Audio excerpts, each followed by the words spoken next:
emotions and feelings in your mind that you just can't push away. So we live with them every day. But I gotta express mine. I love you, Chelsea. I wish that we could rewind time one last time, so I can hold hands with you right here by my side. I wish that we could rewind time one last time, so I can hold hands with you right here by my side. You know I'll always love you when I care for the most. Being best friends is what brought us together so close. I know you're still here, but you just sailing the coast. And I know we'll meet again, but my patience is toast. The emotions that I have is just weight on my chest, but the love I have for you could break right through a vest. See, I miss you, baby girl, and my life is a mess. Not only my friend, but number one, you're the best.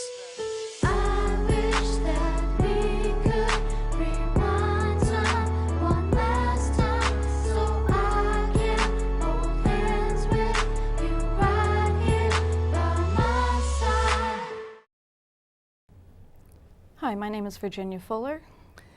And I'm Michael Fuller, and we're residents of Brentwood, New Hampshire.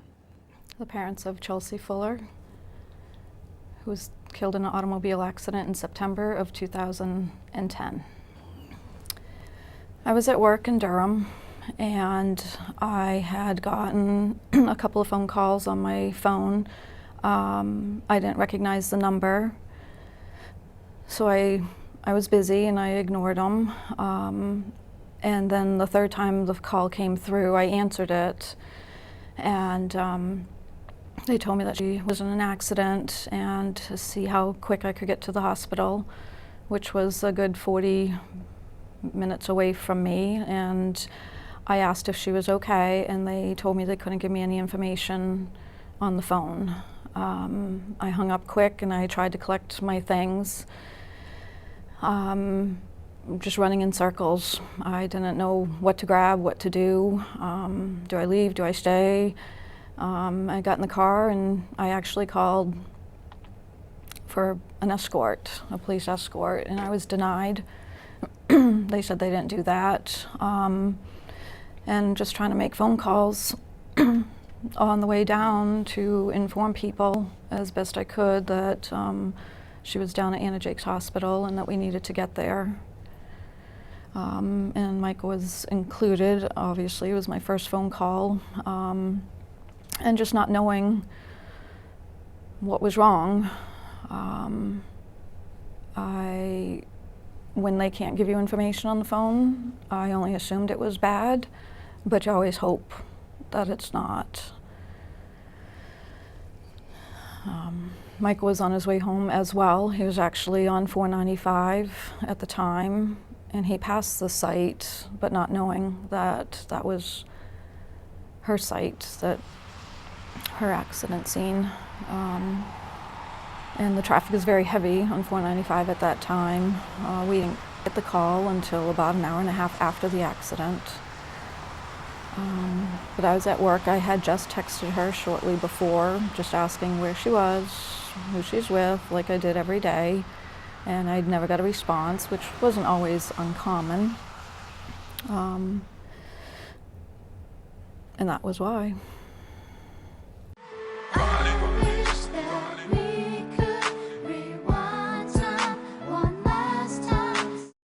In any given year, more than half the teens who die in car crashes were not wearing their seatbelt. When Chelsea was really little, of course, he had the car seat and all of that, and in the schools and also us, well, primarily me, would reinforce the use of seatbelts.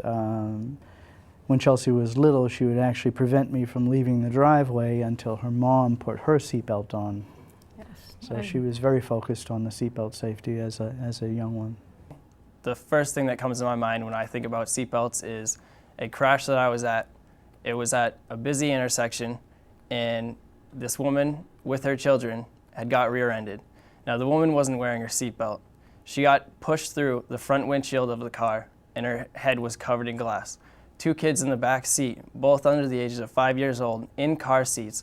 We had to get the children out of the car, walk them across a busy intersection, and wait for their grandparents to come pick them up, all because someone didn't decide to wear their seatbelt. If she had worn her seatbelt, she wouldn't have gone through the front windshield, and she would have been able to stop, get her children, and get into a safe area. 81% of the people in New Hampshire who died in motor vehicle crashes in 2011 were not wearing their seatbelts. This statistic does not include motorcycle fatalities. Teens have lower seatbelt usage rates than any other group of drivers. It's still very difficult. It's still, there's an emptiness still. So how has it changed our life?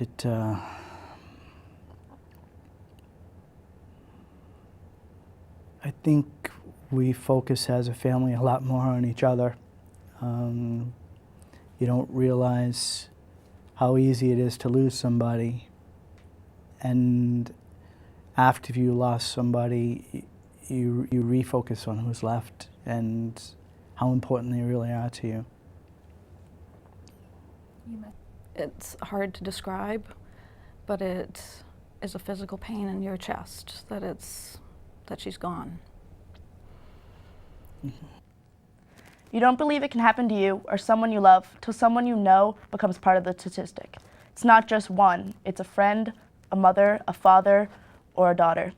Choosing to make such a small change as buckling your seatbelt can change the lives of not only people who need you, but people who love you. I don't want to have to call someone's mother and tell them that their 15-year-old child was hurt today and is on their way to the hospital and it could be fatal. That shouldn't be my job. That shouldn't be anyone's job. And the seatbelt can change that. I don't like walking children across a highway and waiting for someone to pick them up. That's stuff that it can be avoided by just simply wearing a seatbelt. That's it. We think it's not going to happen to us. It may not necessarily be caused by the driver to cause an accident. It could be somebody else, so you just never know at any given point that it's going to happen.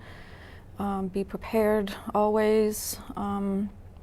As a parent, I wouldn't want anyone to have to go through that. Having to deal with that loss of, for instance, not seeing my daughter graduate from high school, walking down the aisle for a wedding. It's so very important that everybody in the vehicle is buckled, not just the driver. But the seatbelt can save your life. It very well could have saved Chelsea's life. Somebody loves you, somebody needs you.